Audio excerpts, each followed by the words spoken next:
Hello everyone. This video is presented to you by Sophia with the collaboration of BACS.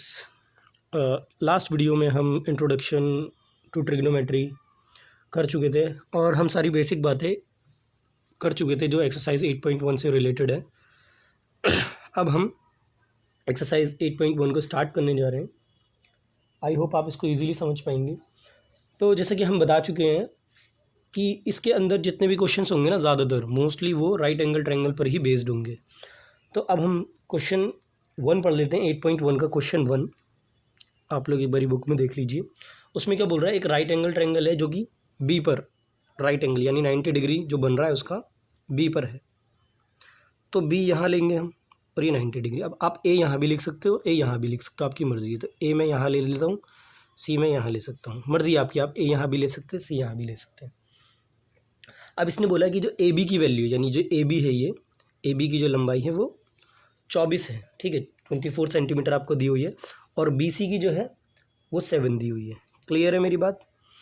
अब आपको ये hypotenuse जो है वो दी नहीं हुई है।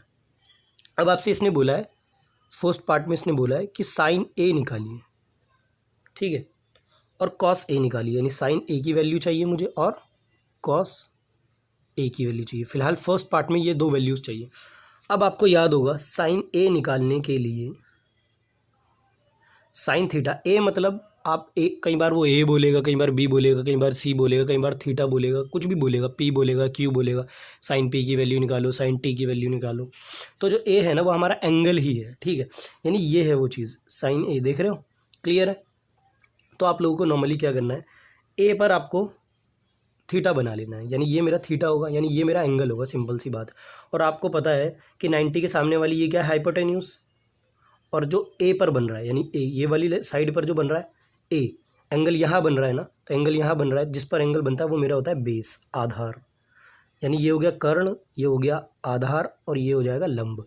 और मैं हिंदी मीडियम वाले से भी रिक्वेस्ट करूँगा कि इस ट्रिग्नोमेट्री के अंदर ये लंब आधार कर्ण इस चीज़ पर ध्यान ना देते हुए सिंपल पी बी एच इस पर ध्यान दें आप, परपेंडिकुलर, बेस और हाइपोटेन्यूज, क्योंकि इसमें कोई बहुत बड़ी डील नहीं है, ठीक है। तो ये बेस हो गया, या हाइपोटेन्यूज हो गया, तो जो बच गया वो मेरा परपेंडिकुलर हो गया। क्लियर है मेरी बात। अब देखो बी की भी वैल्यू हैगी 24, पी की भी वैल्यू हैगी 7, लेकिन एच की वैल्यू मेरे पास नहीं है। क्लियर है मेरी बात। तो मुझे क्या करना पड़ेगा, एच की वैल्यू निकालनी पड़ेगी।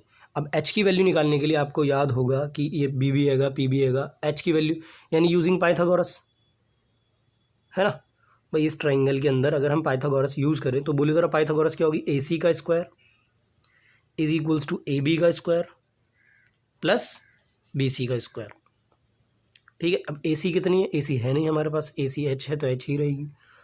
अब ए बी है मेरे पास, है 24 का square, clear, plus B C है मेरे पास, बी सी 7 है, 7 का स्क्वायर।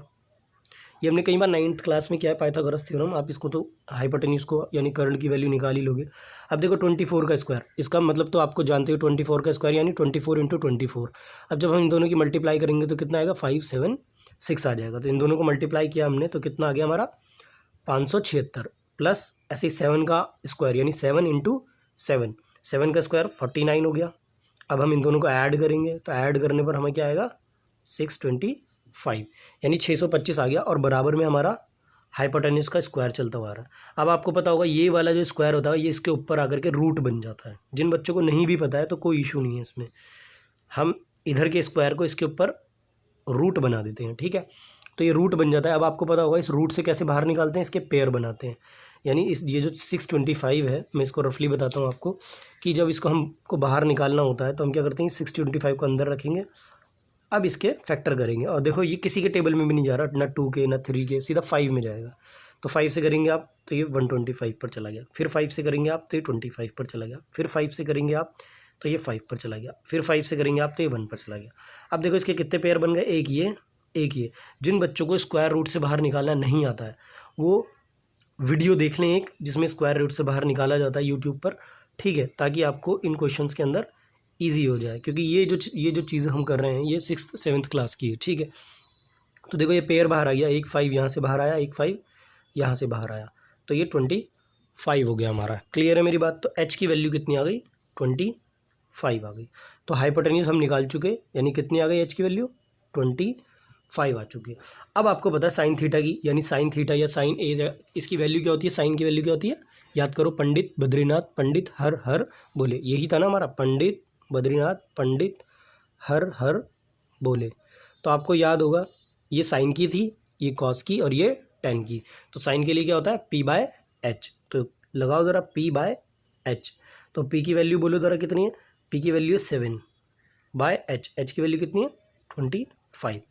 तो साइन ए की वैल्यू हमारे सामने आ चुकी है 7/25। इसी तरीके से कॉस की वैल्यू निकाल दो, कॉस ए। तो कॉस ए ये है हमारा, कॉस ए एंगल यहीं पर है। तो कॉस ए क्या होता है हमारा, देखो b/h। तो लिखो ज़रा b/h और b की वैल्यू बोलो ज़रा, b की वैल्यू इस बार 24 और h की वैल्यू कितनी है, h की वैल्यू इस बार 25। तो कॉस ए की वैल्यू आ गई हमारी 24/25। क्लियर है मेरी बात। अब इसी का सेकेंड पार्ट करते हैं। सेकेंड पार्ट में आपसे बोल रहा है कि आपको निकालना साइन सी और कॉस सी।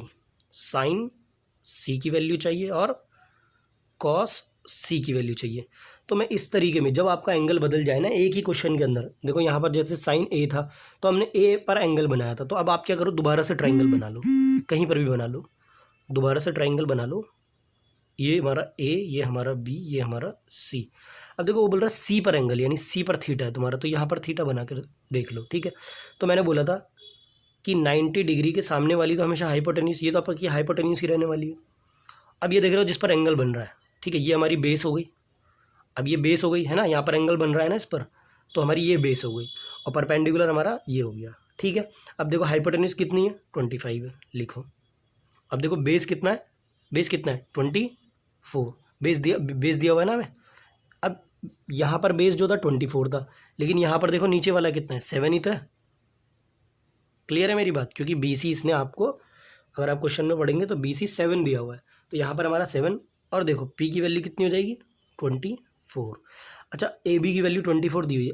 आप गलती मत कर देना कि आप परपेंडिकुलर इसको मान लो, बेस इसको मान लो, हमेशा थीटा पर ध्यान देना कि एंगल कौन है। तो इस बार हमारा एंगल C है, C। तो जहाँ पर वो एंगल बनता है वही मेरा बेस कहलाता है। तो यानी ये बेस हो गया, इस बार मेरा बेस हो गया 7। क्लियर है। अब देखो साइन C की वैल्यू निकालनी है। अब आपके लिए सारी चीज़ें आसान हो गई। तो साइन C, साइन की वैल्यू क्या होती है p/h और p की वैल्यू कितनी है देखो ज़रा 24/h की वैल्यू 25। क्लियर है, 24/25। अब ऐसे ही cos C निकाल दो। तो cos C की वैल्यू कितनी है, cos C हो जाएगा हमारा b/h। तो b की वैल्यू बोलो ज़रा कितनी, इस बार b की वैल्यू हमारी देखो 7/25। तो ज़रा देखो बिल्कुल आंसर जो हो गए फर्स्ट पार्ट और सेकंड पार्ट के बिल्कुल एक दूसरे के अपोजिट हो गए। तो इस चीज़ का बिल्कुल आपको ध्यान रखना है कि एंगल कब चेंज हो रहा है, एंगल कौन सा थीटा है, इस बात पर पूरा फोकस करना है। अगर आप इस बात पर ध्यान देंगे तो आप हर क्वेश्चन को बहुत ईजीली कर पाएंगे। क्लियर है मेरी बात। इसके बाद आ जाते हैं हम क्वेश्चन नंबर 2 पर। एक बारी पढ़ लीजिए आप क्वेश्चन 2।